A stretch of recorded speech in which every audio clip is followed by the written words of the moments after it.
그를 막는 것은 미국 국민의 몫입니다. 해리스 부통령, 감사합니다. 린지, 해리스 부통령님, 마지막 대선에서 전직 대통령 도널드 트럼프, 이 사람이 무기를 썼습니다.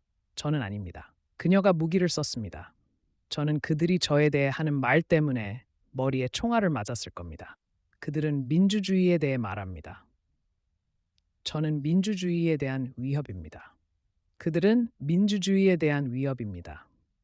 아무데도 가지 않은 가짜 러시아 조사로 말입니다. 할 말이 많습니다. 린지? 해리스 부통령님, 마지막 대선에서 프래킹을 금지하고 싶다고 말씀하셨습니다. 지금은 그렇지 않습니다. 공격 무기에 대한 의무적 정부 환수 프로그램을 원하셨습니다. 지금은 그렇지 않다고 선거운동에서 말씀하십니다. 국경 통과를 비범죄화하는 것을 지지하셨습니다. 지금은 더 강경한 노선을 취하십니다. 당신의 가치관은 변하지 않았다고 말씀하신 걸 알고 있습니다. 그렇다면 왜 정책 입장이 이렇게 많이 바뀌었을까요?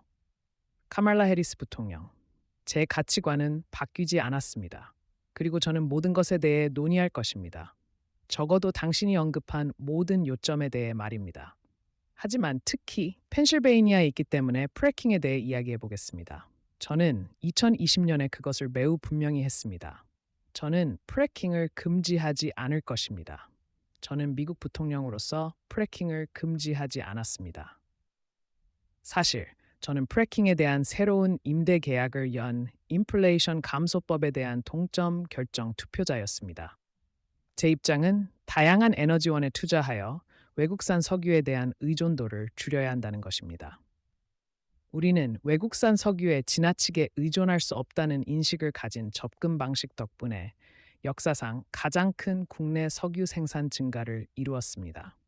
제 가치관과 관련하여 말씀드리자면 저는 열심히 일하고 저축하며 10대 때 첫 집을 살 수 있었던 근면한 어머니 밑에서 자란 중산층 자녀로 자랐습니다. 모든 사람이 은쟁반에 4억 달러를 받고 6번이나 파산 신청을 한 것은 아니라는 것을 알면서 주택 소유의 중요성에 제가 부여한 가치는 제가 제 작업에 부여한 가치로 민간 부문과 주택 건설업체와 협력하여 300만 채의 주택을 늘리고 제 첫 임기가 끝날 때까지 300만 채를 늘리겠다고 말하고자 하는 것입니다. 제 작업은 고등학교 때 계부에게 성폭행을 당한 친구와 관련이 있습니다.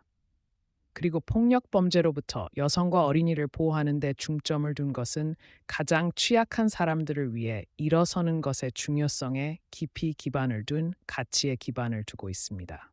사회보장과 의료보험을 보호하는 제 작업은 제가 오랫동안 해온 작업에 기반을 두고 있습니다. 노인들을 사기로부터 보호하는 것입니다. 제 가치는 변하지 않았습니다. 그리고 중요한 것은 사람들을 끌어올리고 사람들을 때리고 이름을 부르는 것이 아닌 가치와 관점을 실제로 제시하는 대통령이 있다는 것입니다. 리더의 진정한 척도는 사람들을 무너뜨리는 데 힘이 있는 것이 아니라 사람들을 들어올리는 데 힘이 있다는 것을 실제로 이해하는 리더입니다. 저는 그런 대통령이 되고 싶습니다. 트럼프 대통령님, 당신의 답변입니다. 글쎄요, 우선 저는 4억 달러를 받지 못했습니다. 제가 받았으면 좋았을 텐데요. 제 아버지는 브루클린 건설업자였습니다. 브루클린, 퀸스, 그리고 훌륭한 아버지였고 저는 아버지로부터 많은 것을 배웠습니다. 하지만 저는 그중 일부, 아주 작은 일부를 받았고 그것을 수십억 달러로 키웠습니다. 수십억 달러. 그리고 사람들이 그것을 보면 그들은 심지어 놀랍니다. 그러니 우리는 그것에 대해 이야기할 필요가 없습니다. 프래킹? 그녀는 12년 동안 그것에 반대했습니다. 경찰의 자금을 삭감하는 것. 그녀는 영원히 그것에 반대했습니다. 그녀는 그 모든 것을 매우 잘못되게, 매우 끔찍하게 포기했습니다. 그리고 모두가 그것을 비웃고 있습니다. 알겠어요? 그들은 모두 그것을 비웃고 있습니다. 그녀는 적어도 12개, 아마도 14개 또는 15개의 다른 정책을 포기했습니다. 그녀는 경찰의 자금을 삭감하는 데 큰 역할을 했습니다. 카말라 해리스 부통령, 사실이 아닙니다. 입으로만 도널드 트럼프 미네소타형 그녀는 나갔습니다. 잠깐만요. 지금 말하고 있습니다. 괜찮으시다면요? 부탁드려요. 익숙한 소리인가요? 거짓말하지 마세요. 전직 대통령 도널드 트럼프.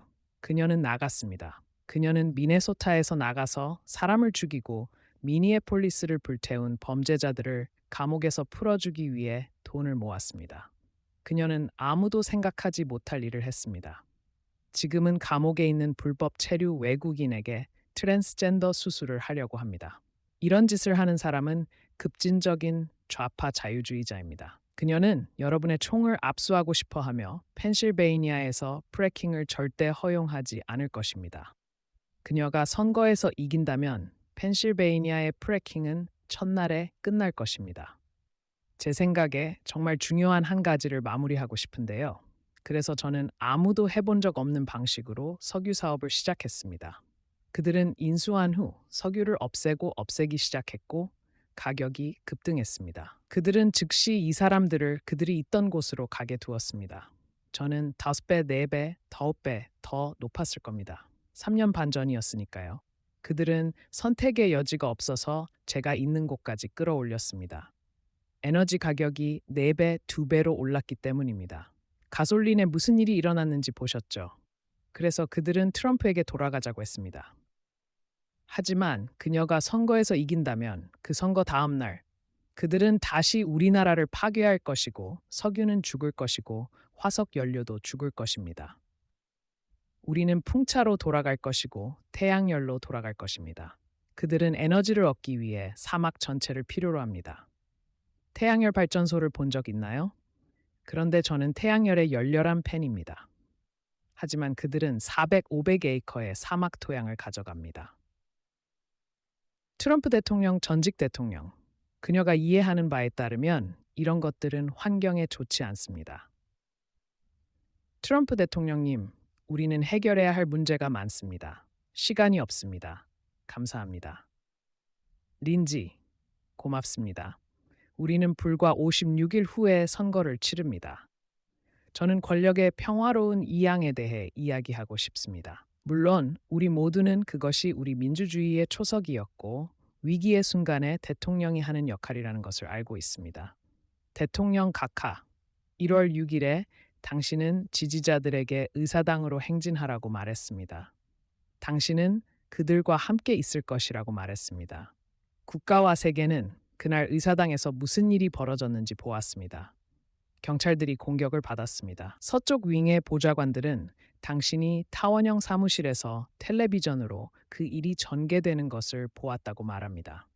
당신은 트윗을 보냈지만 지지자들에게 집으로 돌아가라고 말하는 영상 메시지를 보내기까지 2시간 이상이 걸렸습니다. 그날 당신이 한 일에 대해 후회하는 것이 있습니까? 전 대통령 도널드 트럼프, 당신은 다루어지지 않는 말을 했습니다.